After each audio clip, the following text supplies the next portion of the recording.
welcome to Cox Local Edition on CNN Headline News. I'm Catherine Falk with Cox Communications. Thank you so much for joining us. We have a wonderful guest today, part of our Policymaker series, the House of Delegates member, Kris Amundson. Thank you for being here. Thanks, Catherine. It's great to be here.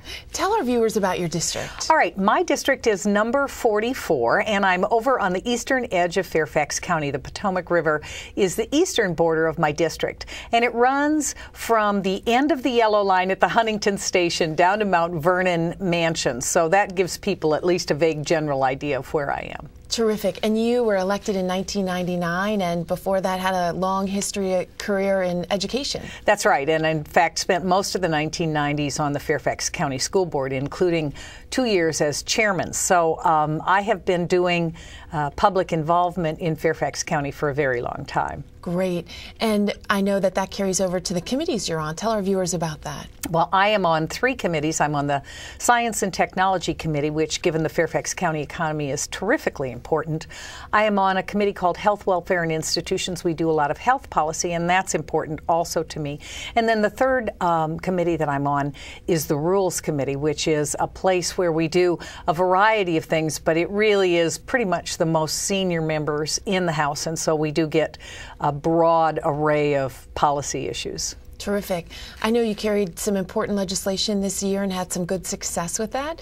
A lot of those in the education area. Tell our viewers about the Safer Kids Initiative and also the National Guard Initiative. Sure. I carried for the school system a bill that is going to resolve a small but very difficult problem, and that is sometimes kids get into trouble in the community rather than in school. There can be an incident, a fight, whatever, and then they both end up back in school. Well, what happened in Fairfax County was the victim ended up back sitting basically in an algebra class with the kid who had assaulted him. That was really not acceptable. And so what we did was to make it clear that school divisions would, in those very limited cases, have the chance to protect the victim by excluding for a very short period of time the kid who is charged with that assault.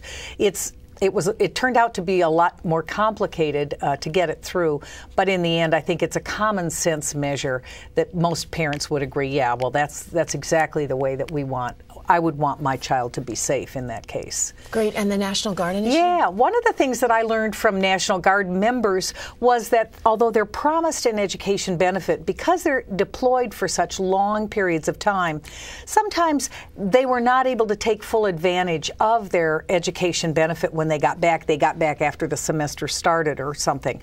So what we did, and we worked with the National Guard on this, is to extend day for day, every day that you're on an overseas deployment, your education benefit is extended for a full day on the other end.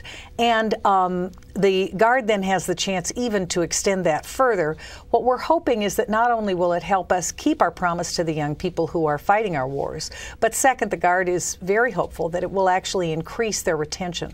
So we're excited about that, and we thought that was good public policy all the way around. Great. And I know that you started the Youth Leadership Initiative, which is a terrific initiative. Tell us about that. Exactly. It's something that Cox has worked with me on, but it's a way of keeping young people involved and helping them understand that they can make a difference. Great. How can our viewers get in touch with you and learn more about legislative activities? They can go to my website, www.amundson.org. They can visit my blog, which is 7 West, and they can also call my office, which is 703-619-0444. Terrific. Delegate Kris Amundson, thanks for being here. Thanks so much. And thank you for joining us on Cox Local Edition on CNN Headline News. Have a great day.